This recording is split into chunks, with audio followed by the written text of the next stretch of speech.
Hello and welcome to Motorsport Week's F1 podcast series, Motorsport Speak, the show where we discuss about the latest things happening in the world of Formula One. Tom Cairns, your host, alongside Keira Megan, Will Knight and Steph Wentworth. We look ahead to this weekend's Emilia Romagna Grand Prix at Imola, as it stages the second race of this year's championship. Can Lewis Hamilton and Mercedes make it 2 from 2, or can Red Bull fight back and prove that their pace in Bahrain was no fluke?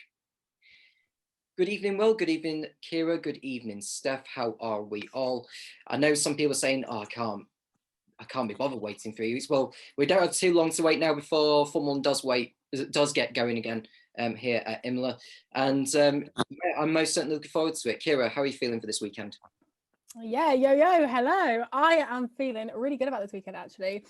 I didn't think it was that much of a wait. I don't know why. Maybe it's because I had other series kind of, getting in the way and making me, forget the timings. But the 3-week break, I think for most Formula One fans was a little bit, but we're back now and I can't wait. I'm really excited to get going. Imola, great track. We had some action last year, so I think it's going to be good. Yeah. Steph, this weekend at Imola, hosting its second Formula One race in the space of 6 months. And I have to say, should this weekend's venue prove to be another cracker, then it could most certainly, throw up another option for the future years to come. Yeah, definitely. I mean, we saw some great tracks on the calendar last year, and Imola was no exception. It's great to go back there in 2020 after such a long break. Yeah, I'm really excited to go back racing there. I'm not sure if the racing is going to be as exciting as Bahrain, because we know that Bahrain was an absolutely stunning race a few weeks ago. So yeah, we'll have to wait and see, but I do believe that we've got a bit of rain predicted on the weather report, so that could definitely throw up a bit of a succulent race, I could say. Yes, I've seen it on the weather apps as well, and we could well see a bit of rain over the course of the weekend. Will, and hello, and this weekend's race at Imola, could it have some rain? Which is a long time since it had rain for a Formula One race. Could this weekend prove to be even more special? I mean, at the end of the day, any race can have rain if we just will it into to existence hard enough. I think with the weather reports looking as they are, I think it is highly likely that we will see some rain over the weekend, whether it's on the race itself. A lot of fans would want that, but I would hope it's sort of an interchangeable weather condition sort of race. But I think with last year's race at Imola, with the safety car last year, I think the race itself got a bit saved from just being a boring one. So if there is some rain, it could spice things up. Yeah, and with Formula One going back there, they may sort of reconsider the sort of where to put the DRS zones as well. Maybe extend the DRS zone on the pit straight and maybe add another one between Vaianti Alta and Ravazza. So just looking at the Drivers' Championship, I know we've only had one race, but just to remind ourselves, Lewis Hamilton leads on 25 points, and it's Max Verstappen in second on 18. Bottas in third on 16, followed by Norris on 12. Perez on 10, it's Leclerc in sixth on 8. Ricciardo in seventh with 6, and it's Sainz on 4. Tsunoda on 2, Stroll with 1. Raikkonen, Giovinazzi, Ocon, Russell, Vettel, Schumacher, Gasly, Latifi, Alonso, and Mazepin have all yet to get off the mark there. So we've got the Imola circuit. It will be a 63-lap race, 4.9 kilometers, and it will be, as far as I know, it hosts its first ever race in 1980 under the stage name of the Italian Grand Prix, whilst Monza was conducting some remodifications for the event of the following year, hence why Formula One raced at Imola and not Monza in that year. And then from 1981 to 2006, the Imola circuit, as you well know, held the venue name as the San Marino Grand Prix. Now, there was a few discussions or a few questions raised as to why is it not called the San Marino Grand Prix instead of the Emilia Romagna Grand Prix? I think it's something to do with sort of the region side of it. I think they sort of wants to sort of let everyone know that it's in the region of Emilia Romagna, not in San Marino. I mean, funnily enough, when I was a kid, I used to think that San Marino, well, Imola was in San Marino. I don't know why, but it's just, the San Marino Grand Prix type of it. But now it took me some time to realise it's not in San Marino. It's in Italy. It's in the region of Emilia Romagna.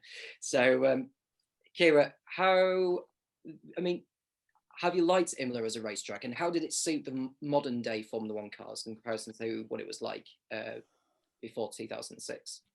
I mean, I can't comment on what it was like before 2006 because I wasn't watching. But I mean, it wasn't the best. I think there's plenty of other racetracks that we could go to. But at the end of the day, the 2021 season calendar is still modified. You know, it's still not quite 100% right. Obviously, we have still got the pandemic very much still around. So I think this year is going to be very determinant as to whether we really want it to stick on the calendar or whether we want it to move away from it or not. Rain could definitely change things up a little bit, you know, but at the end of the day, I don't know if I do want it to rain or not, because I think we really need to see this track to know whether it should be one that should stick. Whereas when you have rain at a track, no matter what track it is, you can get good racing. So it's going to be really make or break for Imola, I think. I mean, you know, the name Imola, everybody knows it. I mean, I knew Imola when I hadn't even watched Formula 1 cars around Imola. So, you know, I think it's gonna, as I said, be determinant of this year. But obviously, I'm not saying no to any rain, because I do love a rainy race.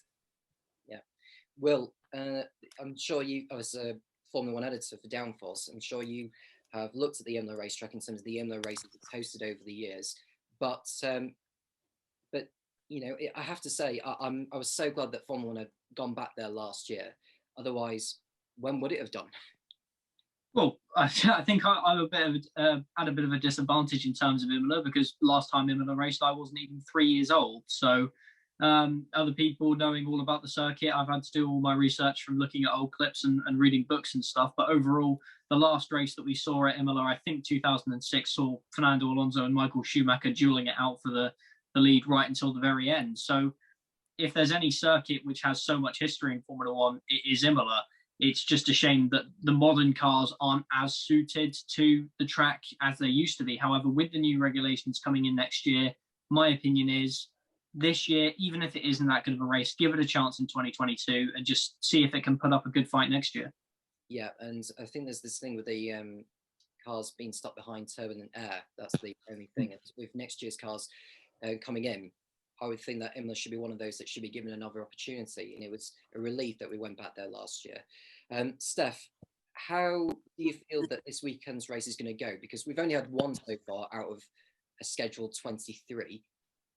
But, I mean, you mentioned before, it's not going to be as exciting of a one as Bahrain was because of the amount of overtaking that we had and so and so. But what do you think Imola could surprise us all with that we didn't quite see in Bahrain? Rain? Right. Can't see that in the desert, can you? Well, to be fair, could I just raise one thing? You remember when Formula E did the Saudi Arabian or DRE Prix in 2018?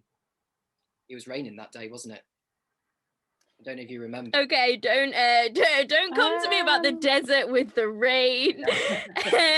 Yeah, that could definitely, that's definitely that we could definitely be surprised with that. Definitely not something that we saw in Bahrain last week, so would definitely be a surprise. I'm not really sure what Imola would be able to offer us that we didn't see in Bahrain, because I thought we had an absolutely brilliant race. You know, we had a fight for the lead, we had amazing overtakes going on in the midfield, we had different strategies, and that was all fabulous. It ended up culminating in a fantastic race. And so I'm a little bit worried that we're going to be disappointed. Even though Imola could present us with a good race, we could be disappointed after kind of what we experienced in Bahrain. And if we look back to kind of the 2020 race, it wasn't bad by any means. And if Red Bull are as competitive as they appeared to be last race weekend, then we could definitely see a more interesting battle for the lead of the race in this upcoming race. So it would be fantastic if we could see Lewis Hamilton and Max Verstappen going head to head again and continuing that fight that we saw in the last few laps of Bahrain. So I think that would be something brilliant to see. But obviously the midfield is going to be very chaotic and very tight, so that could definitely be where we see a little bit of surprises, and we could see a surprise podium perhaps if we have some issues up front. We could see a surprise DNF. I don't know, there's a lot. It's very, very difficult to predict. Yeah. And Will, with Imola coming up now, and there's this talk about the potential title battle between Lewis Hamilton and Max Verstappen for this year, and do we feel that Red Bull are going to go into this race weekend as the favourites to do so, to come out on top? See, I don't think it's as straightforward as everyone is perceiving it to be, because we've taken a look at the last few years. You take a look from 2017 to 2020. Last year was the first year we've seen the championship winner truly show off their proper pace. We saw Mercedes win in Austria last year, and they went on to take the title. Mercedes then took pole position in 2019 and won the race, but it was Hamilton who took the title. And then you look at 2017 and 18, and also 2019 as well. The next few races after Mercedes appeared to be so dominant, they turned up in 2018, 8 tenths ahead of Ferrari. The next race, Ferrari took a front row lockout, and Vettel won in Bahrain quite easily. So the first race of the season is one that I always look at with tinted glasses. Yes, it would be fantastic to see Red Bull provide a solid title challenge, but don't write Mercedes off just yet. They've already won the first race of the season with a car, which it's not the fastest car at Bahrain, but we turn up to Imola, who knows what could happen. So I think Red Bull and Mercedes will be very close, and I do keep my fingers crossed that they will push each other. But don't count Mercedes out yet in the fact that they are a strong team. They know what they're doing, and they've already improved on their pre-season form. Do you agree with what Will's saying there, Steph? Because in my opinion, Mercedes do have a car that can go around at Imola, and so do Red Bull. But it's just, is strategy going to play a role in this? Because we only saw pretty much one stop strategy before the safety car intervened with things. And strategy could well decide it. But having said that, Verstappen was able to pull off that brilliant overtake on Bottas a few laps before he had the punch which caused his retirement. Yeah, well, I kind of agree with Will, but kind of don't as well. I think that we've never ever seen Red Bull look so strong at the beginning of a season. So even though I'm not counting out Mercedes, because obviously they are the title winners since 2014, it's been several years. So you can't count Mercedes out at all, but also Red Bull have never looked this strong before. So it is definitely all to play for, and I'm very, very excited for how that's going to play out. And I think Lewis and Max are both extremely good with tyre management. So yeah, if it's a one-stopper, it could be very, very interesting to see who's going to eke the most out of those tires, and who's going to make it to the end, and cross the line first. I mean, it might be Checo. Who knows? I couldn't tell you who's going to win, but if we're talking about it between Lewis and Max, then it could be very, very tight indeed, and I'm very much looking forward to it. Yeah. Keira, what about Bottas and Perez? Because Bottas wasn't really that close to the top two, and I don't think we've seen the best from Perez yet in the Red Bull. I mean, it was a shame that he had that differential issue or electronics issue at the end of the formation. Like we saw him start from the pit lane, he was able to come through and finish in 5th. And I've got a good feeling that he could most definitely become the 3rd best driver out of all of them this weekend, or even make a threat to Lewis and Max. Yeah, completely. I mean, Bottas really let me down. He kind of let everybody down in Bahrain because he just couldn't keep up on the pace, and he had no issues. Whereas Checo, he was compromised with his qualifying strategy. He got put in the mediums in Q2, which just shouldn't have happened. So he wasn't qualified where he should have been. He then had that issue on the formation lap. So it was a recovery drive, and a great one at that. However, we haven't seen the most out of him yet. So it'll be really interesting to see what he does this weekend. Hopefully he doesn't have any other issues, so we can just purely see what he's doing, because I've always been someone that's been very skeptical about that second Red Bull seat. So I would really like to see what Checo can do. I'm optimistic about it. I really would like to see him do something. But I just feel like with Valtteri Bottas, him and Lewis have had this partnership now for however many years.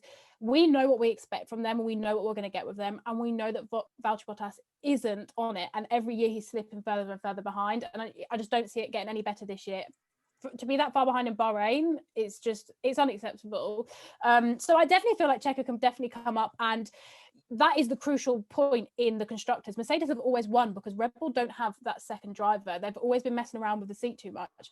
But if you get Checo and Max that are both very consistent this year and can get the points, and if Valtteri is slipping down like this, Red Bull could really be onto a winner here. So it's going to be really interesting to see. As I said, hopefully Checo doesn't have any issues this weekend, and neither does Valtteri, so we can see a proper fight to see, which out of those second drivers is the better. And touching on the Constructors Championship, Mercedes picked up 41 points from a possible 44 in Bahrain. They are 13 points clear of Red Bull, who have 28. Then it's McLaren up to 3rd already. They've had a good start to the season. They're on 18. It's Ferrari in 4th on 12. AlphaTauri with 2 points in 5th, and Aston Martin with 1 point in 6th. Alfa Romeo, Alpine, Williams, and Haas have yet to get off the mark. So, yeah, I would agree with the Perez and Bottas thing, because I feel that Perez on paper is a better driver than Bottas, but Bottas just seems to have what's the word I'm after? He seems to have a guarantee that he's going to have a good race because he's got a good car underneath him, because that's what Mercedes do. They always have a good car for either driver. And with Perez in there, I think he's got to bring his own driving style into there rather than expecting Red Bull to make a good car for him to make it work. So that's my take on it. Let's talk a little bit about McLaren, because they've got off the mark really, really well with Norris picking up a 4th place finish. Daniel Ricciardo was, as far as I remember, he was 7th. Yes, so Daniel Ricciardo was 7th in the race. And I've got a good feeling that they're going to carry that form into this weekend well. Well, McLaren, at the end of the day, they appear to have the 3rd fastest car. They look like the 3rd fastest team in general. And like you said, they had an extremely strong debut. Lando finished 4th and Daniel finished 7th. But when everyone coming into the season believed that McLaren might be up there with Red Bull and Mercedes on occasion, I think they're going to be the king of the midfield once again, like they were last year and like they were the year before. But this year, they do have to watch out for Ferrari, in my opinion.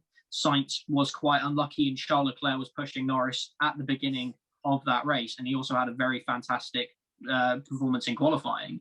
So I said this before, I think we are genuinely going to see the first McLaren versus Ferrari fight probably since 2010, 2012, somewhere along those lines in terms of the Constructors Championship. But I think McLaren have the overall advantage, and realistically, it will be interesting to see what happens. Yeah.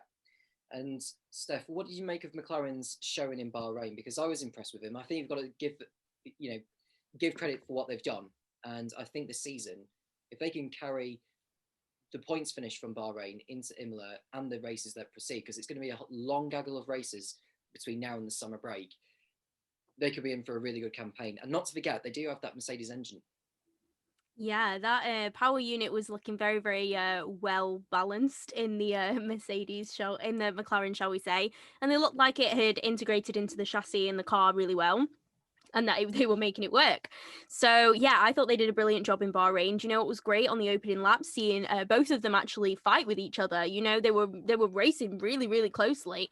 I expected Lando to come out on top because he is exceptional in Bahrain. He's always shown great form there. I think that was he picked up his only Formula 2 win in Bahrain, so he's always demonstrated, strength on this track.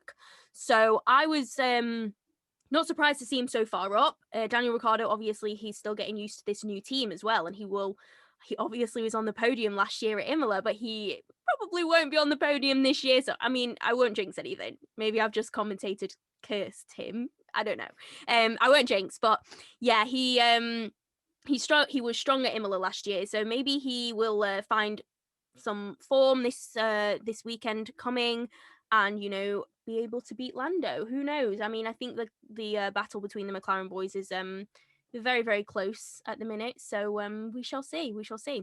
Yeah, Keira, McLaren's performance in Bahrain was splendid. It has to be said. And what do you feel their target is going to be at Imola this weekend? Because with it being such a fast racetrack, we're looking at probably a 1:17. I know the lap record was a 1:15, I think, the race lap record last year, or 1:14 for qualifying. But with the cut down on the downforce for this year, I think McLaren. Where do you feel McLaren are lacking at the moment, even though the car is very, very competitive? I think for them, their target, I don't believe they're going to go anything too high. I think at the moment they've realised that they actually are still quite far ahead. I really thought the Aston Martin didn't really perform as well as I thought they would in Bahrain. And the Alpine has kind of slipped back the last couple of years anyway, or, Renault now Alpine. So I just think they're going to target a solid weekend with a good pool of points. I don't think they ever look at every weekend and go, we're targeting a podium, because they know that they have, technically got 4 drivers that should be ahead of them at least, and Charles Leclerc coming up whenever Charles Leclerc just seems to bomb it and end up P4. I don't know how he does it, but he seems to do it a lot of the time. So they kind of have 4 or 5 drivers that tend to be above them. So I never think that they come into a weekend and say, this is what I want, this is, we want a podium. I think if they get a podium, it's a bonus, but they are looking to be best of the rest at the top there. Overall, I don't really know. I think it's too early for me to pick up on anything from the car and say that this is, something that isn't working, because they did have such a successful Bahrain.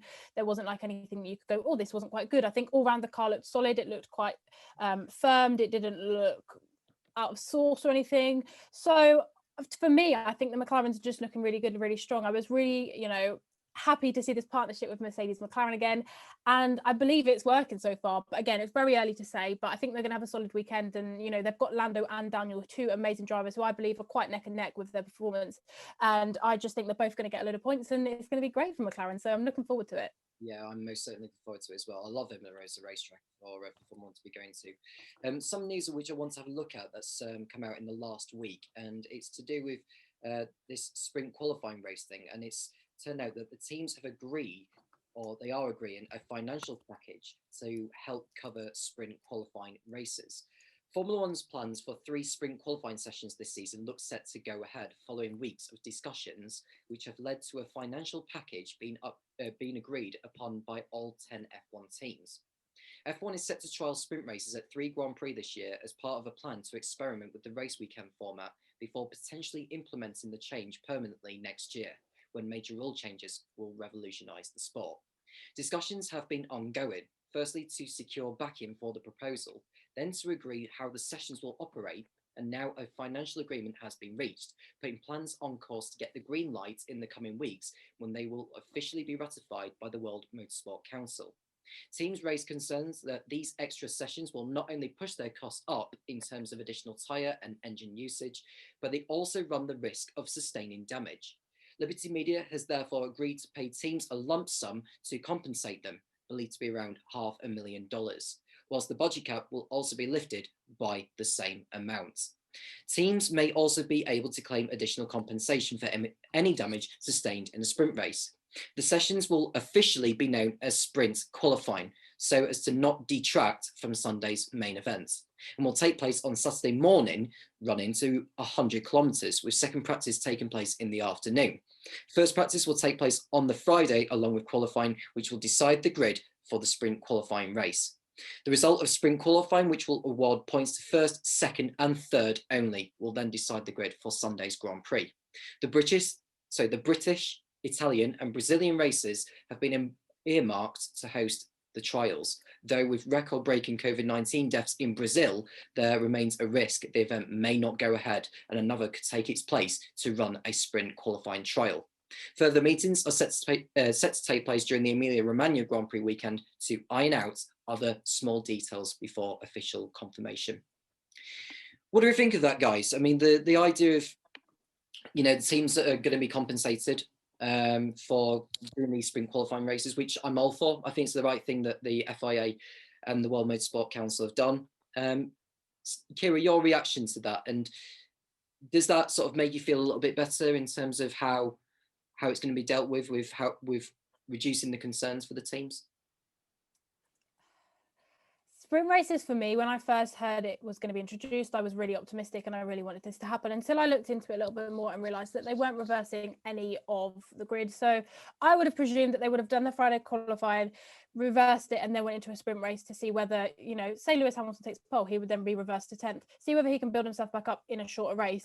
That's not the case. So for me, I'm really actually against these sprint races now, which is weird because I'm somebody that, advocates change, and I love changing within motorsport to make things better, but I just don't see how this can be better, because you're just doing another race where Lewis Hamilton will just go, or Max Verstappen will just go, because there's no reversing. We see it in a lot of feeder series. You will reverse the grid, and that's how you get the competitive field, and that's why in junior series you get such a mixed up title fight.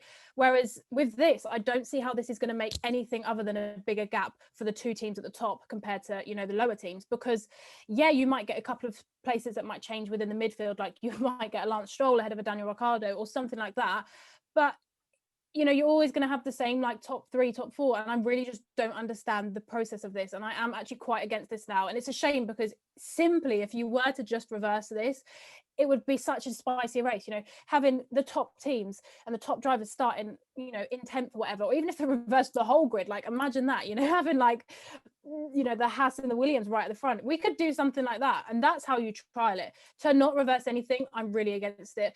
But I know they're going to have to try it, and I'm all for trying it, but I just don't see it's going to work. You're just going to give more points to Mercedes and Red Bull. But I like the fact that they are going to compensate, because at the end of the day, it is something that Formula One and the FIA want to introduce, and it's something that could cause damage for the race the next day. So by them, actually saying, if this does happen, we can, give you some money. I like that. I like that they are working with the teams, but I don't know, because if you do have a big crash, it's difficult, and it's putting more stress on the engineers, because yet again they might have another night where they have to stay up all night and try to fix this car for the next day. It's kind of creating more hassle than it probably needs to. So it'll be interesting to see how engineers and mechanics really feel about this, to know how they feel from the inside, because I know that certain other changes within the FIA recently have really affected some engineers, because they've just put too much racing in. So I feel like if you're still putting too much racing in within Formula One, are they gonna, you're gonna tire these poor people out. So I'm not liking it, to be honest with you. Mm-hmm. And my argument with the reverse grid idea, Keira, is if you've got teams like Haas and Williams, who we would know would be starting at the back of the grid or qualifying at the back of the grid, you've got maybe one of the big teams that may try and deliberately start at the back of the grid by just being ever so slow, like towards the end of the lap, if you see where I'm coming from.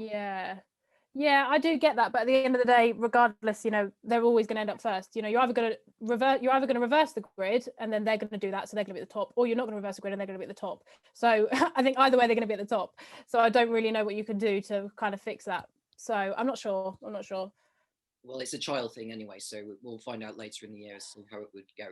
Steph, what's your reaction to the sort of idea of sprint races and the fact that these teams are set to be compensated? $500,000 it is. Is this the right way going forward? Yes, no, who knows? Like Keira was saying, it's all about trialing it out, and I can't fault them for wanting to try it. Personally, I like the fact that they're being compensated. It makes sense. What Keira was saying, I absolutely agree with, in terms of it's going to stress out the engineers and put more pressure on them if something were to happen in the race. Or would it be that the drivers aren't pushing as hard in the sprint race because they know that it's not really worth as many points, and they would rather have a car that's intact for the actual race on Sunday morning, so on Sunday afternoon. So it's an interesting one. Personally, I'm not a fan of the sprint race idea, and yeah, I'm all for trying it, but the reason that I'm not a fan is because I don't understand why we need it necessarily. I don't think sprint race is going to fix the problems we have in Formula One right now. So I don't know, what the impression that I get with sprint races is that they're being used to kind of draw in new fans who don't want to sit for an hour and a half and watch a race. So instead they're going to sit between like half an hour, 40 minutes watching this little mini race, shall we say, which is a nice idea in theory, but I personally don't see how it's going to attract new fans, because the whole race weekend is so complicated. The races are on Sundays, and that's when people kind of expect them to be. So the fact that the race isn't going to be on Sunday, and the fact that they're calling it a qualifying, it kind of like I don't know what the word is, demeans what the sprint race is by not calling it a race and calling it a qualifying session, and then having free practice after the sprint race. Did you say that had been announced? Let me just have a look again. So the sessions will be officially known as sprint qualifying, so it's not to detract from Sunday's main event. So it will take place on Saturday morning, running to 100 kilometers, with second practice taking place in the afternoon. Yes. So first practice will take place on the Friday, along with qualifying, which will decide the grid for the sprint qualifying race. See, I don't understand why we need to then do practice after we do a sprint race. I mean, surely the cars, I don't know, are they going to be subject to parc ferme conditions?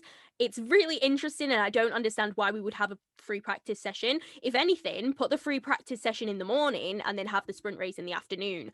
I personally just don't understand the point of having another practice session. I would prefer Formula One to then or Liberty Media or the producers to kind of put a focus on the feeder series, because sprint race is very characteristic of the feeder series. So you could have a Formula One sprint race that then leads into a Formula 2 sprint race, since we have about 1,000 of those every weekend now. So I don't know. I don't like the way that it's going about. And I understand what Keira's talking about in terms of reversing the grid. I just think I'm all for trialing it, but if you're going to trial it, go big and go to the absolute extreme and trial it all the way, or don't. It seems like we're just half trialing it right now. Do you know does that make sense? Yes. Yeah. I can see where you're coming from. To me, I don't feel that it's put together, set in stone yet. I don't think it's something that's been finalized. It's been sort of clarify to the teams what's going to be happening. And I think for us as fans, if we say, okay, we're going to trial it in 2022, okay, fine, go away, sort it out how you're going to work out the format for it, and then come back to us with your idea. And like you say, if you're going to trial it, go big.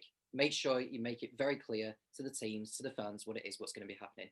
Will, you've seen a lot of different formats for qualifying. Maybe not just in Formula 1, but maybe for F2, IndyCar, because for the Indy 500, it's not the lap times that determine it, it's the average speed over the course of 10 miles. Yeah. And for Formula 1, before we had this Q1, Q2, and Q3 knockout format, it used to be a single lap qualifying. And prior to that, it was a simple 60-minute session where drivers had 12 laps to set the best times possible. And don't forget the 2 sessions of qualifying where they averaged the times in between. That caused quite a few problems because it rained in one session. They ended up having the slowest cars at the front because they set a time in the dry part of the session in the second one. Either way, my opinion on it is 2021, we're supposed to have the new regulations in anyway this year. And because of the global situation, we don't have it, which that, in theory, would fix the problems that Formula 1 is having. So 2021, it's a write-off year. We're not supposed to have it. Let's try something new at the end of the day. And if you put reverse grid, there is a problem with every single format. And every single format, you have people turning around and saying, yeah, let's do that. And then every other format, you have people saying, no, that's a terrible idea. Why possibly implement that? But you don't know until you try it.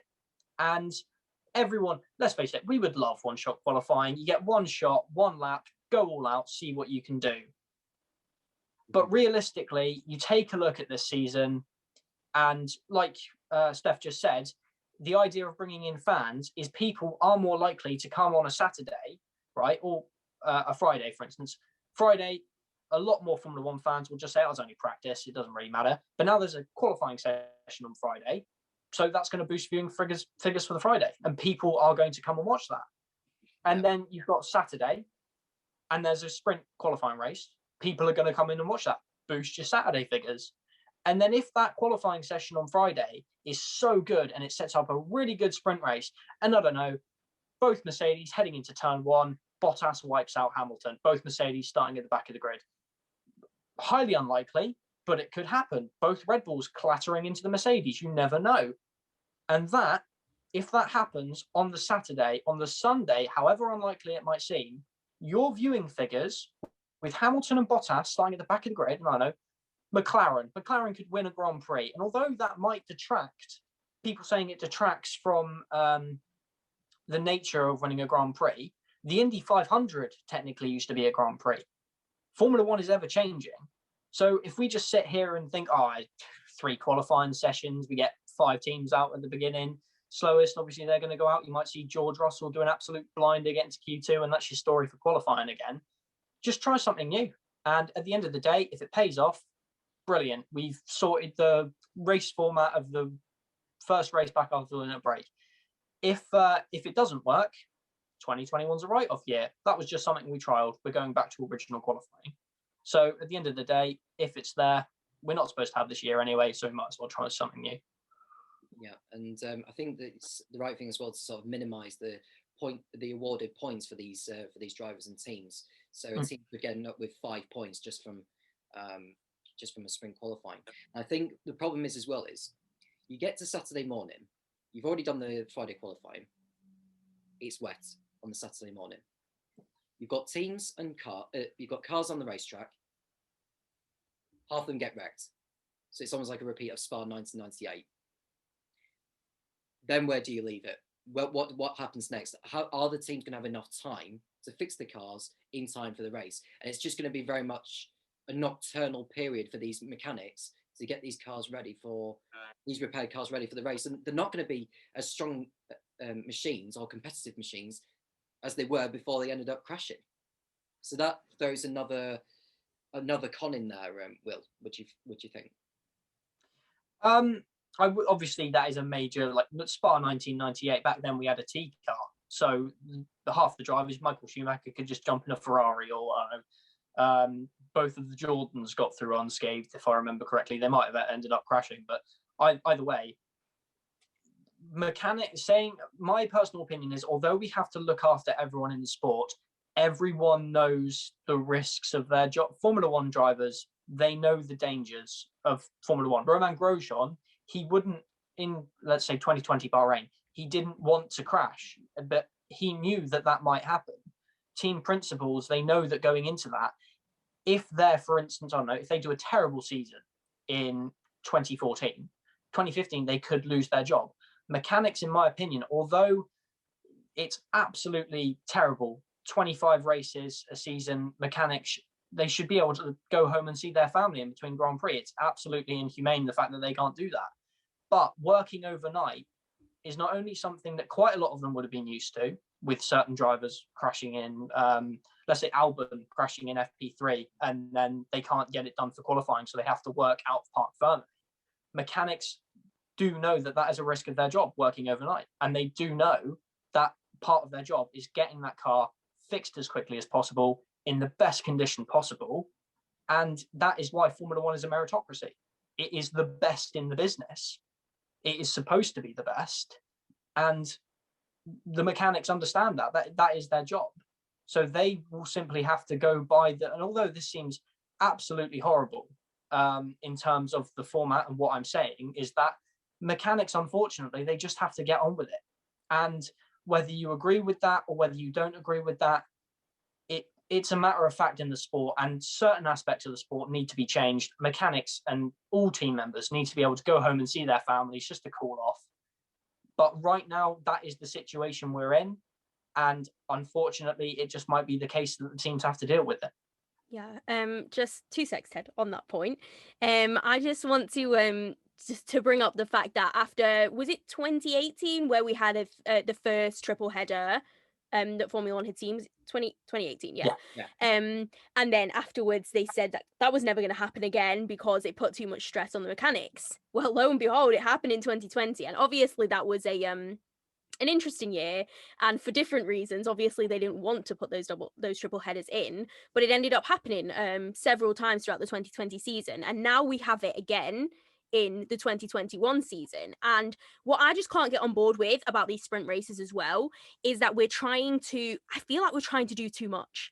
So Formula One is great and I love it, but 23 races in a year is a lot, especially for the mechanics and the drivers then having sprint races on a weekends as well, especially if, if they're surrounded by several races. So I think Silverstone is part of a double header. Not sure, don't quote me on that.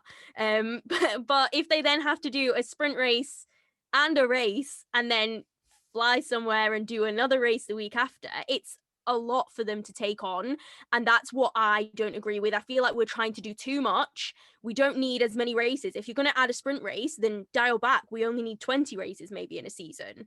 So it's Formula One and Liberty Media trying to overcompensate and do too much that I can't get on board with, because like you said, everyone deserves to be able to go home and have that break, and we are going to have that big summer break, which we didn't have in 2020.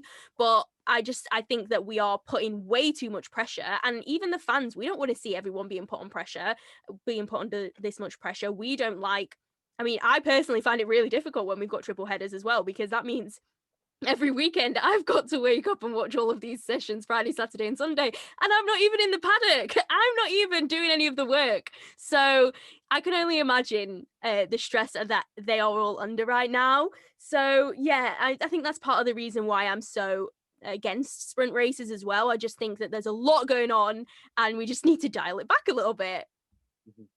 I think as well, just one more point, Tom, sorry. I think the best case scenario for this would most likely be to go back to the format we saw back in the early 2000s. 17 races, trial what you want. That's 6 extra weeks in the season where you can break apart the calendar. Mm-hmm. And also, it's a win-win situation. We get a closer title fight. There's more than one team in the championship, and all the drivers and teams have a lot easier go of it. Yeah. And sounds good. Yeah, I like that idea as well. And I just want to say, just to support your point as well, Steph, about the stress it puts on the mechanics, that's partly why they trialled this 2-day event thing at Imola last year, where they did a 90-minute practice session on the Saturday morning and then qualifying and then the race. They didn't do any running on Friday at all. Yeah. And I remember when the so-called 2021 regulations were going to come in, back in 2019, obviously it's been pushed back by another year. They were sort of scheduling how they're going to do, when they're scheduling press conferences before races, when the sessions were going to be done. And it seems to be already beginning with the cut down on the practice times. I think what would be a good idea is having the Friday press conferences instead of the Thursday, then have your sessions, and obviously the Saturday and Sunday is history. And that saves like a Thursday of having to just, either wake up or just watch a live press conference, which not too many people consume enough about. So that's my take on it. And to support what you were saying there, Will, I like your idea of 17 races, but I think the only problem is you've got so many races that are money crunchers. Abu Dhabi, Sochi, Monaco, Melbourne, as well as the historical circuits, Silverstone, Spa, Monza, Red Bull Ring, Barcelona. There's so many. I mean, we've got 23 on this year's calendar, and it could be even more.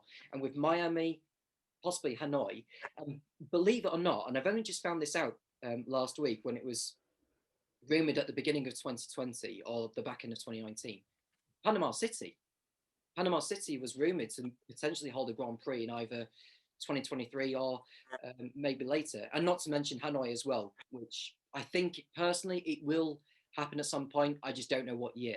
So those are the ones you've got to consider as well. So I think it's going to come down, I think, to a rotational calendar. We don't want the same events every single year. I'm not saying have 20 events this year and have 20 different events the next year. There needs to be a form of continuity, depending on the money it brings into the sport, to the teams, and the revenue it brings in. So, where do you cross the line? Where do you draw the line there, Will? Well, like you said, the changing calendar, perfect idea. In the previous years, we've seen Hockenheim and Nürburgring share a shared contract for the Grand Prix.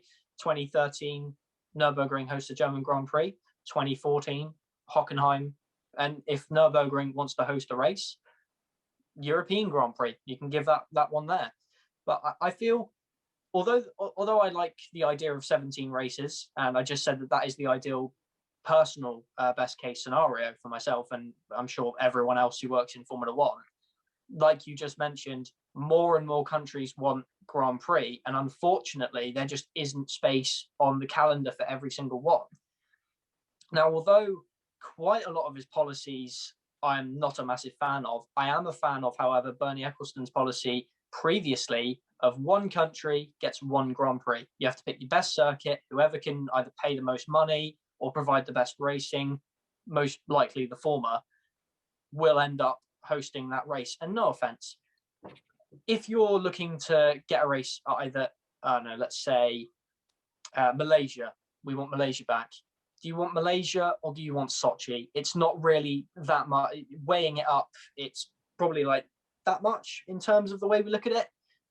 Pretty bad scales there, but either way, we take a look at it, and you've just got to think, Formula One, do you want money or do you want fans? Because right now they're making the balance. They're trying to become more of a show.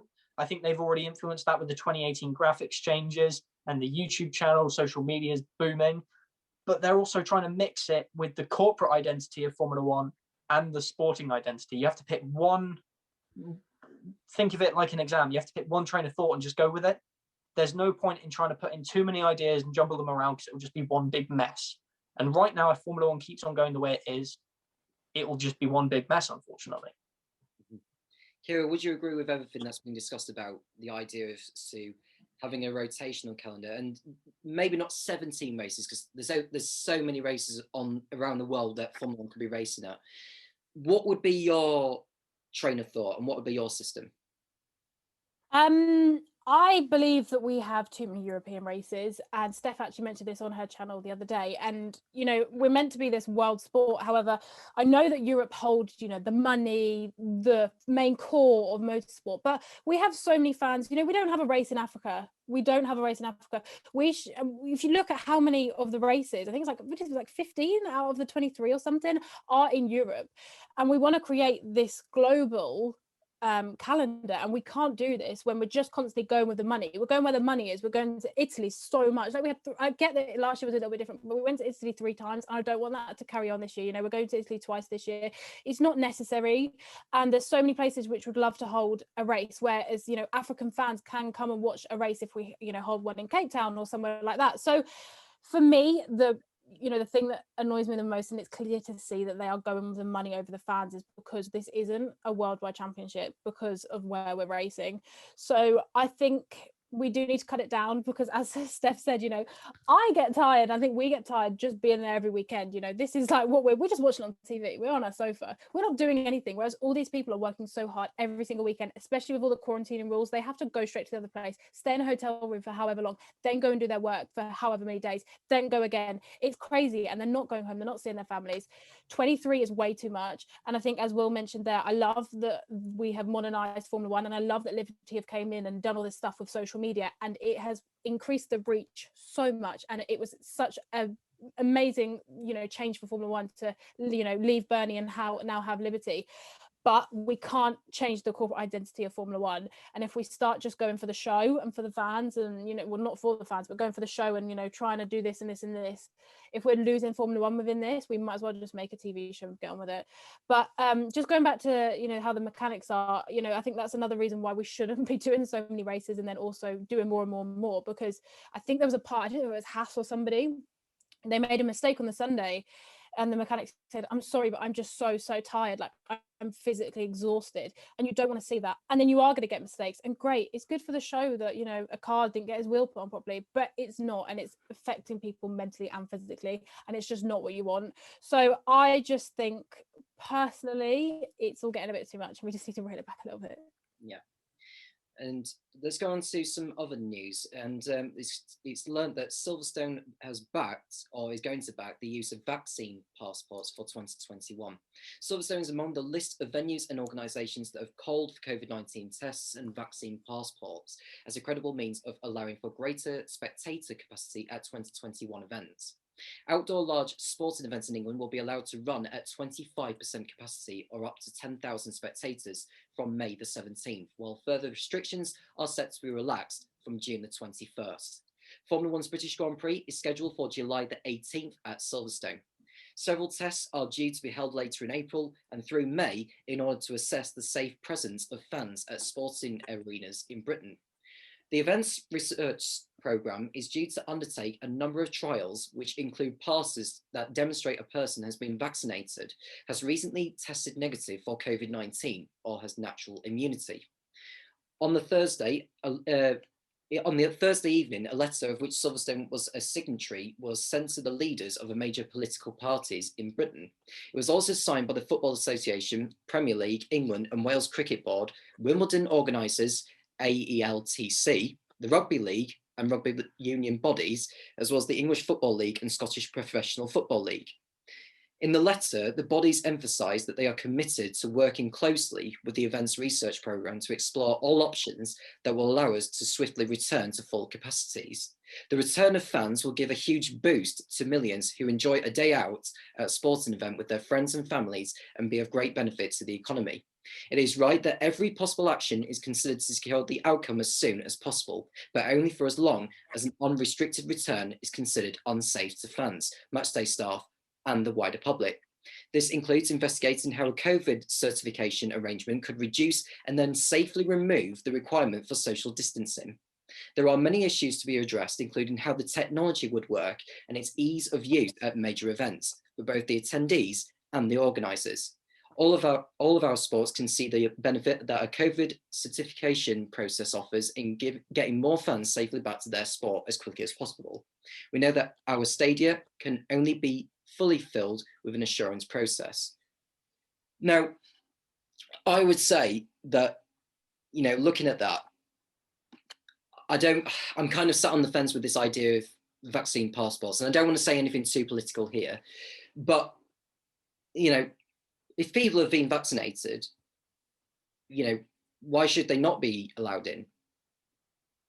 You know, that's what I would say. And, you know, if I have to wait 3 or 4 months to get vaccinated, so be it.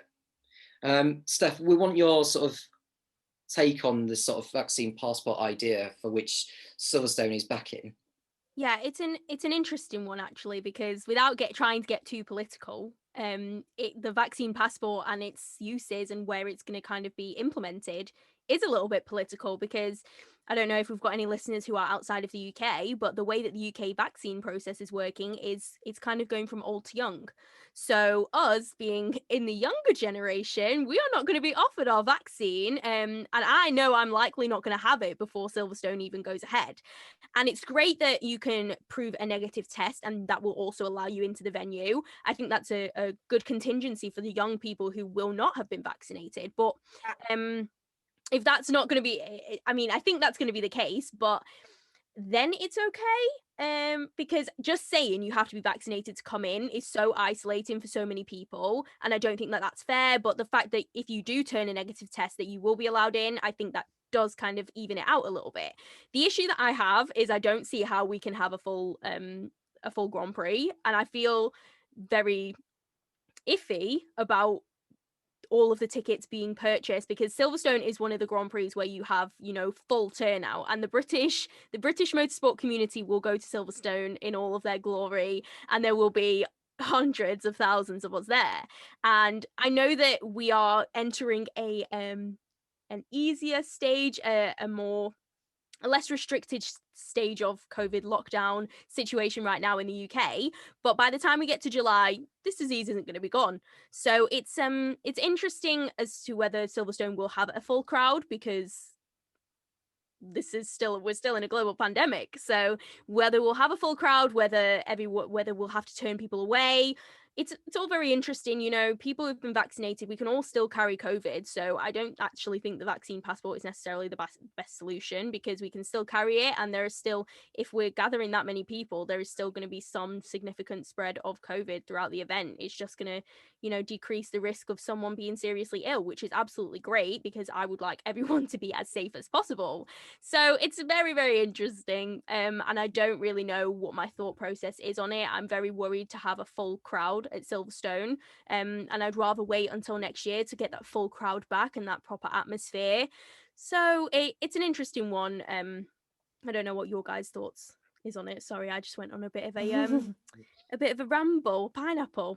Yeah, well, we'd love more of that from you, Steph, in the future anyway. Keira, your take on this vaccine passport idea, and Silverstone is seen to be backing the idea of it for its potential Grand Prix this year. Is it the right way to go about it? Because I'm very much sat on the fence of it, as I mentioned before. Yeah, I think because the word vaccine passport has been thrown around so much and it's always been used quite negatively, I think we instantly hear it and we think, oh my gosh. But I would presume, you know, after June the 21st, we are meant to have, obviously it's subject to change, we are meant to have really no more restrictions, especially with mass gatherings outdoors. So technically, if you're looking at that from the government's perspective and how they are doing this stage out of lockdown, we should be allowed a full capacity, you know, crowd. But I think regardless of whether we were still in this phase of lockdown or whether we are in that phase, you should still be required to, you know, provide that negative test. So I think it's really good, because if this was going to be, you can only go in if you've had your vaccine, I would be kicking off, because as we said, most of these, you know, all of these younger people, probably under 30, I don't think are going to have the vaccine by the time Silverstone comes around. So if it was that, I would be very annoyed. But I get the fact that you need a negative test. So I hope the people that have had their COVID jab also get a negative test, because as Steph said, you know, you've had this vaccine, but you can still be carrying the virus. You're just not likely to infect somebody as much. So coronavirus will be thrown around.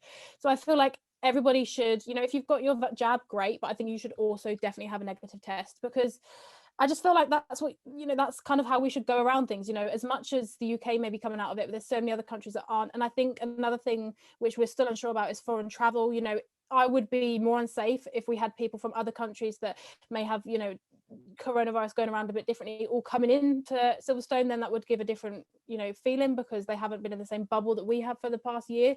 So it's going to really depend on all those different situations. I think it's a great way to go for Silverstone to ensure that everybody is safe by either having the jab or having a negative test. But in terms of not social distancing, I think the rule kind of is at the moment is if you are doing work and you're going, you know, I think you kind of see YouTubers or people, you know, if they're going to kind of do their work, you see them on camera and they're all close to each other because they've all done the negative test beforehand. They've all got a negative test. So they're now allowed to go near each other and they don't have to social distance. And that is under the guidelines. I don't think they would be doing it and putting it out to millions of people if that wasn't the case. So I guess you can get close to people. And I think it's very worrying because we aren't used to getting close to people. We haven't done that since, you know, the start of 2020.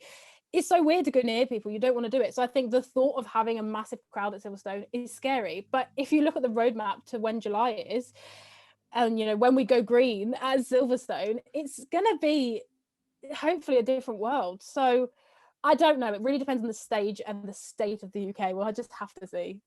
I mean, the best way I could put it is, if anyone's going to go to Silverstone, given the COVID situation, I think fans from the UK or who live in the UK should be given the benefit of going there to reduce the risk.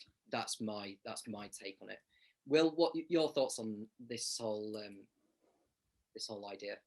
Well, I think people that know me know that I'm not afraid to talk the way it is, because in my opinion, I'm made political. I don't really care what the political situation is, to be honest with you. But nonetheless, the situation we're in right now is that the UK is on an advanced vaccine program.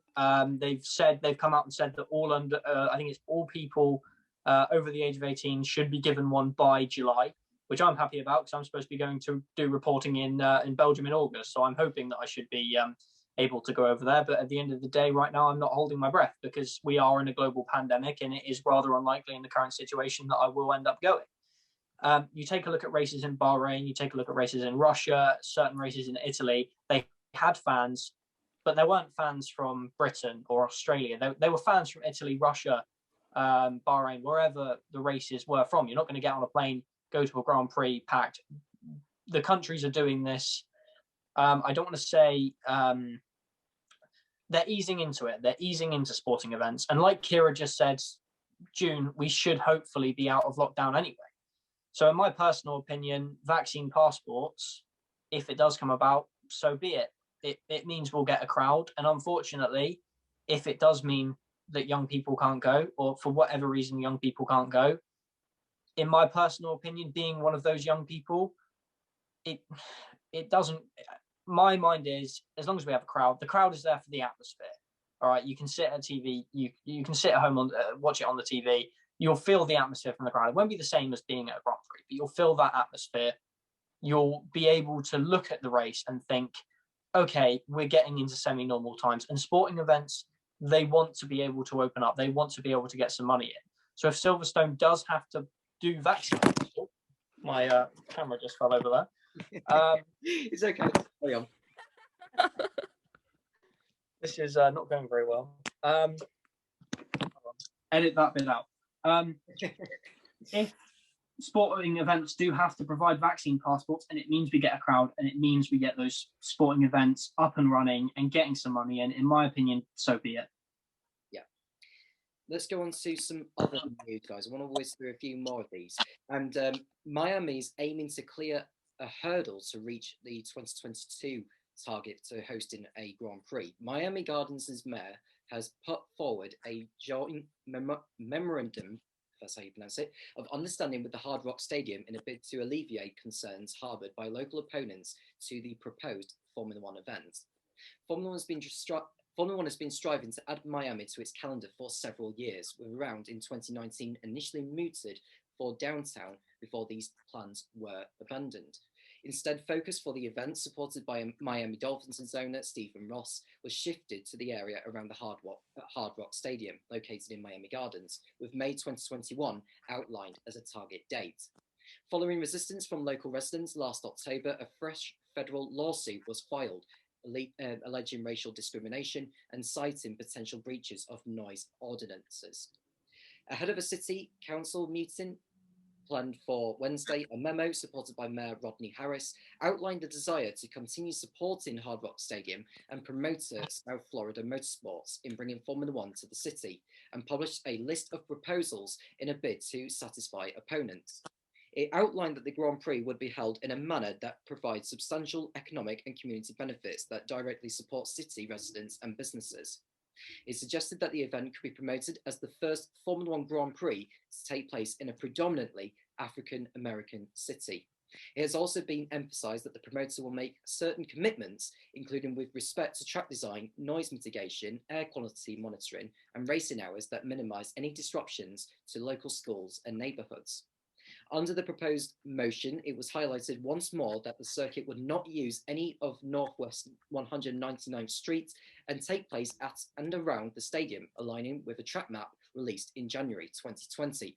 As part of the MOU, the promoter had pledged a commitment of $5 million split across the 10 proposed Grand Prix for the benefit of local residents and businesses.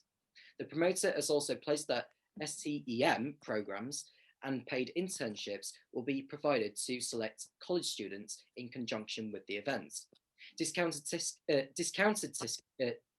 tickets will also be made available for local residences, while noise mitigation barriers of industrial quality will be erected to alleviate concerns.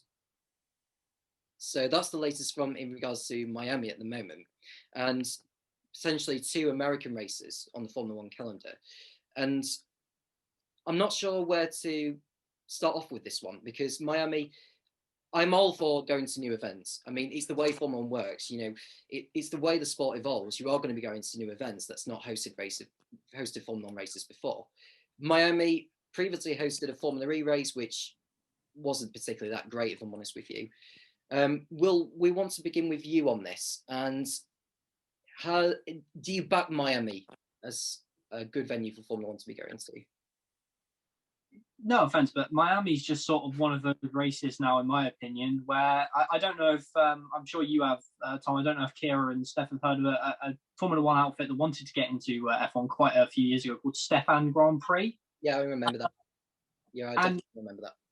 Every single year, turned around, we're going to be entering Formula One next year. We're purchasing, Toyota's old car that they were supposed to use 2010. Are they on the grid now? No. Like Miami, in my opinion, they've been wittering on for about 3 or 4 years now, saying that they're going to host a Grand Prix for the first time next year. It's going to be the year after. It's going to be the year after. If they manage to get it done, full hats to them. Brilliant job. I look forward to seeing what they can do in terms of their race. But in my opinion, right now, Miami's just sort of one of those circuits which just keep on saying they're going to host a race and never turn around and do so. Steph, I mean, I don't know if you've been to America before. I've not been to, well, I have been to America before, but not to Miami. But is Miami the right location for a Formula One event? Interesting. What you were saying about kind of having, a predominantly Black community being there. I don't know if that's the right reason to be going. I know that in Miami there's a lot of Hispano-Americans, and that's the biggest kind of community there because there's a massive Spanish-speaking community. So that would be absolutely brilliant. The Spanish-speaking world of motorsport is giant. So it'd be great to tap into that. I don't think Miami's the right location, and I will say that purely because I don't like just deciding, let's go race there and making a track out of it. I think that doesn't really work. You can't force good racing from somewhere. So this is why I don't necessarily love Saudi Arabia, because they just said, I want to race there. And then they were like, okay, what is the easiest kind of circuit that we can kind of make? And I think that this whole Miami and the way that they're pushing it just isn't working. They've been working on this for so long, and the track proposals have changed, and it just seems like it's not working. It just seems like they're trying to push something that's just not happening.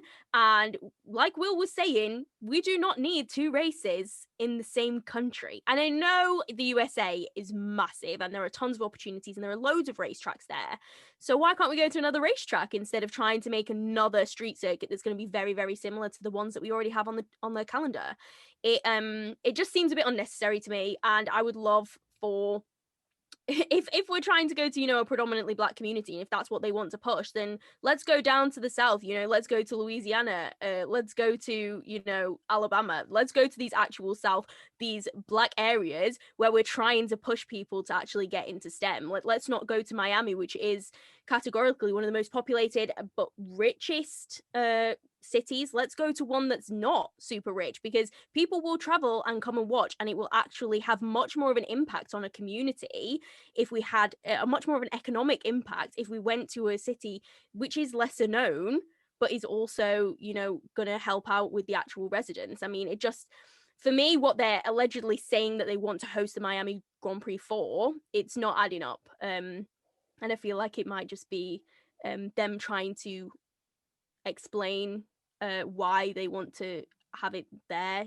if you see what I mean. I feel like they're just kind of, you know, trying to make reasons as to why they want to go to Miami, when in reality they just want to have a race there. Yeah.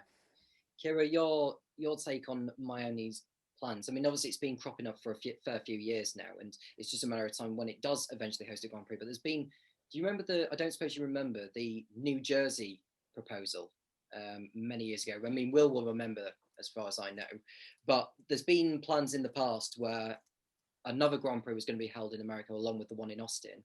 We've had Indianapolis, we've had Dallas, we've had Phoenix, we've had Caesar's Palace. We've had so many different American circuits that have been used, maybe trialed just as potential replacements for others that fell by the wayside, but haven't quite worked. I mean, one of the best ones I've witnessed is Indianapolis.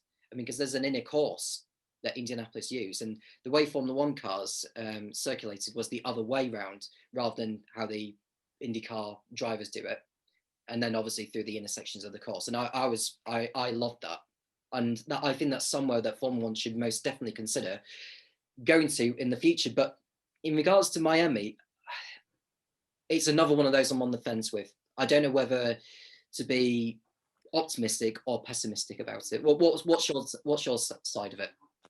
Yeah, I remember a couple of years ago, Lewis Hamilton said, I think it was Lewis that said he wanted it in Miami. And then I remember seeing the proposal for the track, because I just remember the Hard Rock Cafe being there. And I think it got quite a negative reaction from it. I think I looked at it and thought, this is a little bit weird. I think people saying something about a car park, I don't know. So it was a little bit weird. And honestly, I just don't think it's necessary. Again, we spoke earlier about the fact that, you know, we've got all these we've got continents that do not have races on them, like not countries, continents. So I just feel like we could be looking at somewhere so much better that we could race at. We don't really need it in Miami. And again, it's all about money. It's all about, you know, being rich. And as Steph said, we could go somewhere where it's a lot more rural. And I think it adds pressure on Formula One, because you're looking at race series like Formula E, Extreme E, who are going places where they can make a change, and they're going there for a purpose. Formula One are quite simply going to Miami because they want to go to Miami. And there's no point in making excuses about it. I'd rather them just front it and say, look, we want to go to Miami because we want to go to Miami. But they're trying to say, oh, we're doing this, we're doing this. It's clear the people around in the residency do not want this to happen. So why are you pushing it? There's so many places we could go to. And as you said, there's so many amazing tracks also in America. If they do want to in America, why not go to one of the other amazing tracks? I would love to see Indianapolis on the calendar, but I don't know what I don't really see the place in it. And again, I don't want any more races on this calendar. I physically cannot watch any more Formula One, so I don't really see the point in it. I don't see the urgency. I don't see the need. And if Lewis leaves the grid in the next couple of years, nobody else really wants it. So, and I mean, I don't even know if Lewis wants this one. I know he wanted a Miami. I don't know where he wanted a Miami. So there's no point. I don't see the point. Yeah. So that's the thing with Miami. You know, looking to get on the calendar for 2022, so it's only a year away. So I would think, I mean, if you were to ask me, do I think it will go ahead? I think if they cleared a major hurdle, I think it's hard to say no. I think it will happen. It's just providing they've got the budget ready, they've got the revenue that's expected to come in. Whether it'll be with fans or not, I don't know yet. But if I'm going to be a realist, I think it will be happening. That's my take on it. Let's go on to another news, and it's to do with Nico Hülkenberg, because he's been appointed as Aston Martin's reserve for this season. Aston Martin has formally nominated Nico Hülkenberg as its reserve and development driver for the 2021 Formula One season. Hülkenberg spent 9 full seasons in Formula One with Williams, Sauber, Renault, and Aston Martin's predecessor, Force India. The 33-year-old had 3 outings with Racing Point in 2020 as a stand-in for Sergio Perez at Silverstone and for Lance Stroll at the Nürburgring. Hülkenberg was unable to secure a full-time seat for 2021, but has now accepted a backup role at Aston Martin. First of all, it's great to get this deal signed up with plenty of notice. Last year, I didn't have quite as much time to prepare before jumping in the car, Hülkenberg said. I'm really pleased to once again work with this team with whom I have driven many times during my career. Obviously, I'm hoping that Sebastian, Vettel and Lance Stroll enjoy uninterrupted seasons this year, but the team knows it can rely on me to step in and do an excellent job, and I'm fully prepared to take on that challenge. It will also be interesting to help develop the team through the season, and I'm really looking forward to pulling great lap times out of my arm sleeve. In spite of his late call-ups in 2020, Hulkenberg scored 10 points for Racing Point, which included 8th place from the back of the grid on home soil in Germany, having previously qualified 3rd at Silverstone. So yeah, I mean, I'm glad that Hulkenberg's been given a role within the team, you know, a development role, a reserve role within the team, which could mean that, you know, if I have a driver within Aston Martin can't participate, you know, due to illness or is unfit to race or he's got a race ban, accumulating too many penalty points. It's good to see Hulkenberg still on that radar in the Formula One paddock, Keira, and I'd like to see him being given an opportunity, but at the same time, I have utmost respect for the drivers who are on the grid as they are. Yeah, absolutely. I think he's the man for the job, definitely. I think Aston Martin kind of didn't have, you know, they kind of shared drivers with whoever, you know, they could have maybe have taken, you know, Stoffel Van Dorn last year or Esteban Gutierrez, but, you know, they went with the Nico Hulkenberg that they know and they love and they've had in the team before. And I think it's great that they've kind of got him secure this year, because I think last year we were like, oh my gosh, we've got a driver that has COVID, who are we putting in? We didn't have anybody solid in the team, you know, they didn't have anybody to actually straight away just put in. So to have Nico kind of with actually that title now as being that reserve driver is exactly what we want to see. And it's great. I think now he's going to be a little bit more prepared, because he's going to be on standby. He's not going to be eating his croissant in the middle of a cafe and get the phone call, you know, he's going to be prepared for this. I mean, as he said, I hope that, you know, the drivers don't have any issues this year and they don't get ill with anything, but in the case that we maybe do need an extra driver, perfect guy for it. We saw how quickly he jumped in that car and just performed. He is probably one of the only drivers that can still do that because of the experience that he's got within Formula One. So I think it's a great choice and I'm very happy with it. Again, you'd love to see him back on the grid for full time, but I'm just not entirely sure with all of the team's paths coming up. I don't see there's another place for him to step back in. So this is the next best thing and I'm very happy. Yeah. Steph, your views on Hulkenberg's position at Aston Martin. I'm sure a lot of people would have loved to have seen him in a full times drive, but I think, you know, if he was to be in a race car again in Formula One, you would probably think a brand new team joining as the 11th team. I'm not saying my Cairns racing team on F1 2020, my team is going to be on there, but at least some team along those lines that could give Hulkenberg that opportunity to, you know, return to the Formula One grid and do maybe a Roman Grosjean at Haas in 2016, where he was excellent from the get-go. Yeah, well, Nico Hulkenberg is a massive talent, and I know a lot of people say he's underrated, and a lot of people say he's overrated, but I think I rate him fairly, and I think he's done a good job in Formula One. Like Keira says, he has a ton of experience, so he's a great guy to put in that seat. And like last year, we had all of these alleged reserve drivers. So Stoffel Van Dorn for Mercedes, but then wasn't able to jump in because he had other commitments on a Formula E weekend. So it's great that we've got Hulkenberg because he's actually kind of a free agent. And so he won't be busy with these other commitments. I don't actually know what Danny Kvyat, I just wanted to bring Danny Kvyat up because I miss him off the grid last year, but he's also a reserve driver this year for... And in fairness, he did have a crack of Imola last year. True, yeah, he did. Was he fighting Daniel Ricciardo for Yeah. He was right up there. 4 in the end, I think. Yeah, brilliant job. So if one of the Alpines this weekend isn't available, just get Danny Kvyat right in there. We miss him. But yeah, him and Nico Hulkenberg, both great choices because they are free agents. And I think that that's something really important in Formula One. You can't have a reserve driver who's not going to be there on a race weekend. What is the point of having a reserve? And I think it's definitely necessary for these teams actually put these plans in place because last year they got completely blindsided, and it is a thing. You know, we do need reserve drivers for when inevitably people can't race. So when he stepped in for Lance Stroll, it wasn't even COVID related. You know, Lance was just ill. So it's something that can actually happen to the drivers. I mean, they might seem superhuman, but they are they're not invincible. So I think it's great that the teams are, you know, taking these steps in advance so that they've got people ready, like our beloved Nico Hülkenberg and Danny Kvyat. So looking forward, I hope we see them, but I also, like Keira said, hope that no one is ill or seriously ill or, you know, injured or anything. I don't want any of that. But yeah, we saw a lot of reserves last year, so we can definitely maybe expect to see a couple this year as well. Who knows? Yes. And just so that you know which teams, I think most teams have got at least one reserve driver. As you mentioned, Alpine have got Danny Kvyat, Aston Martin have got Nico Hülkenberg, Mercedes, I believe, have got George Russell in there. I think Stoffel van Dorn is sort of there, but I think with Formula They've got like 4 of them. I know. Yeah. They've got loads. Yeah, they do. Ferrari, I believe their reserve driver, I think it's Antonio Giovinazzi, but I'm not 100% sure. You may have to fill me in on that. Go on then. Well, what are we going to say? It's Callum Ilott. Callum Ilott, that's... Oh, Callum Ilott supremacy. Callum. Yeah. So Red Bull, I think it's Alex Albon in there, and I think Sergio Sette Camara is another one of those reserves, who's also been racing in Formula E this season and the back end of last. At Alfa Romeo, you've got Robert Kubica, who's there. Haas, Pietro Fittipaldi. Williams, I think it's Jack Aiken or Ryan Nissany, or one of the development drivers. Got a fair few with Williams. I can't remember the other teams. I can't remember the name of the other teams. I think we have too many teams in Formula One now, But but also at the same time, not enough. Yeah, we have enough teams. I mean, back in 1989, we had 20 teams. Jesus. Yeah, we had 20 teams and 39 drivers on a race weekend. It's like a Formula 3 race. Or even worse than that. He's in like a Formula Regional European Championship by Yes, yeah. For that. So yeah.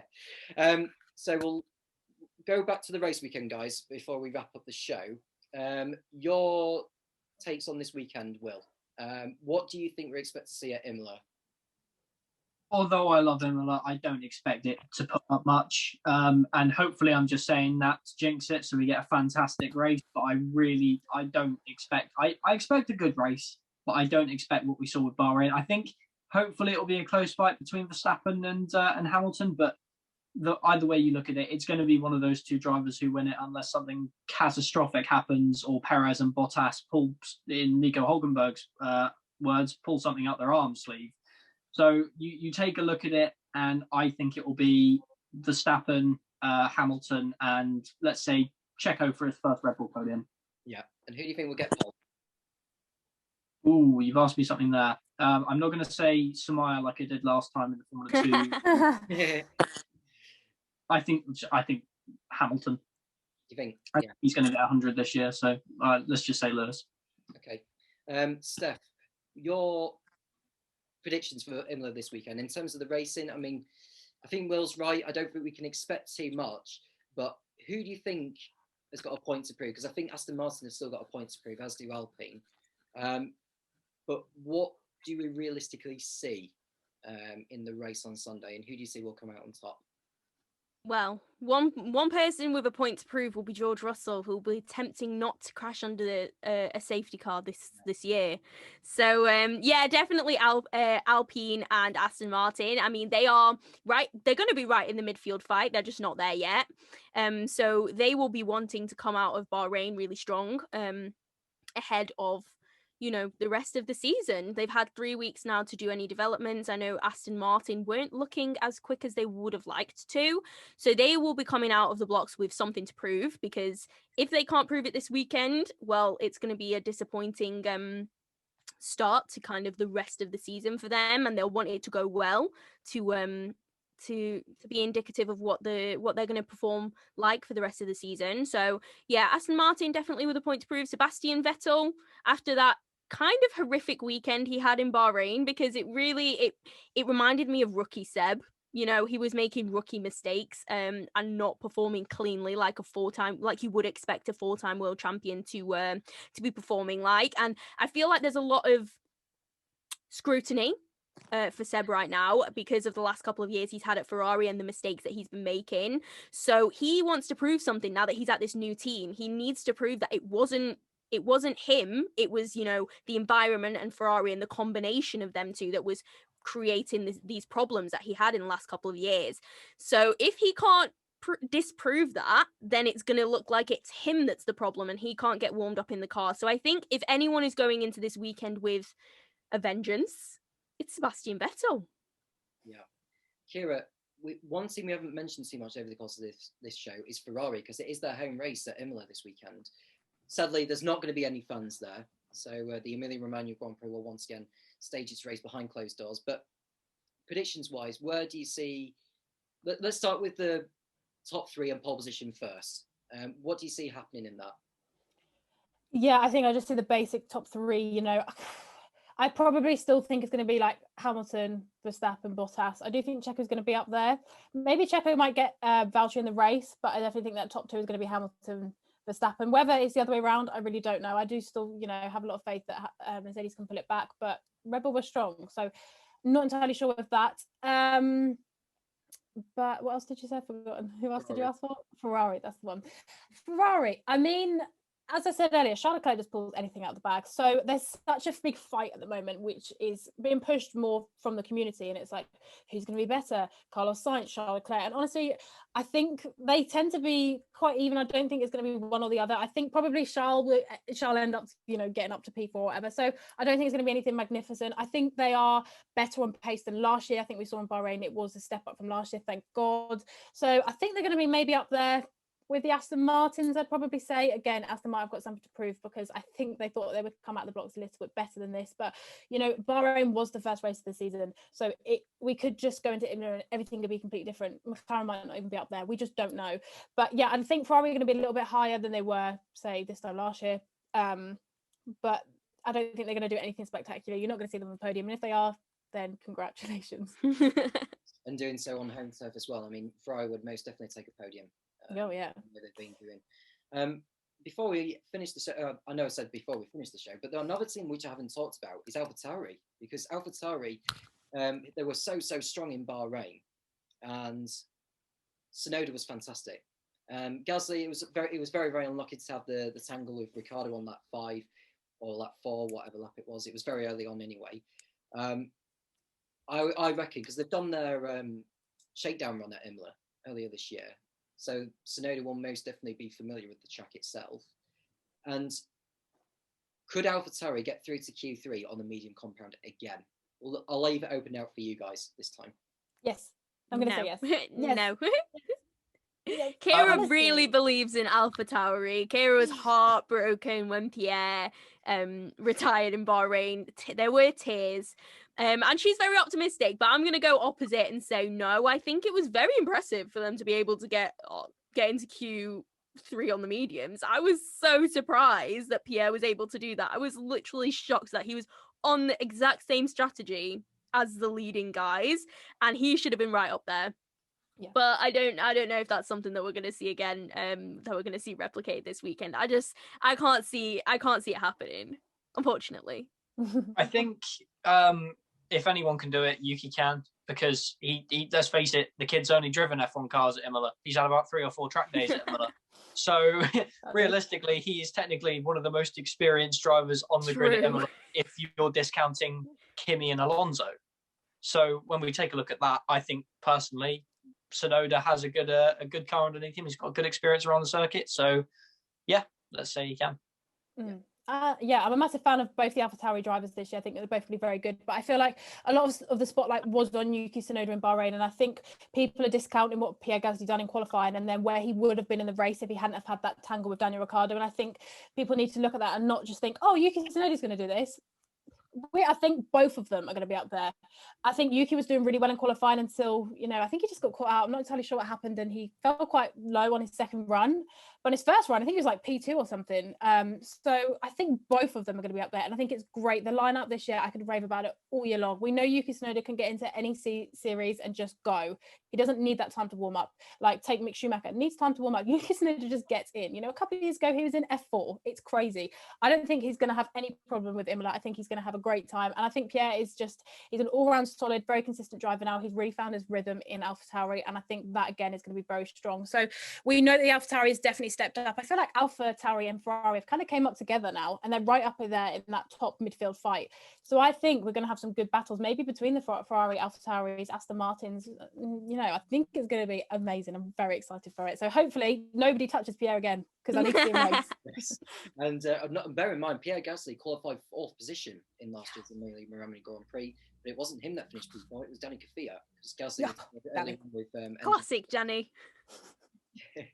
Yeah, so well, that's my take on it. If you want my prediction for the weekend, I think, who do I think will win?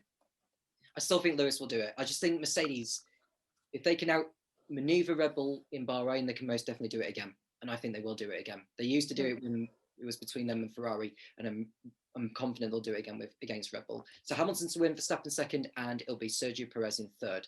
But I'm not going to discount a McLaren or a Ferrari on the podium. I think Ferrari have got to go for it, with it being their home race, even without fans there. Don't say that. If they go for it too much, they'll end up in the wall. We know what happens with them. Don't push them too far. Anyway, we'll leave it there, folks. That's all we've got time for this week. Thank you to everyone that's been involved and watching the show. Next week, Izzy Holman, Joe Ellis and Tom Featherstone will be with me to review the Emilia Romagna Grand Prix at Imola. From Keira, Will, Steph and all of us at Motorsport Week, enjoy the racing this weekend, and it's goodbye.